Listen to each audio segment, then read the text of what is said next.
أعوذ بالله من الشيطان الرجيم. بسم الله الرحمن الرحيم.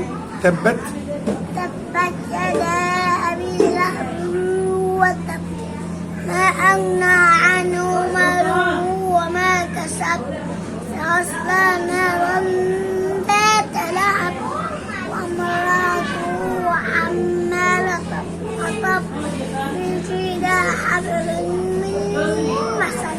شطور، برافو عليك، بارك الله فيك يا أستاذ مالك، بارك الله في شمالك.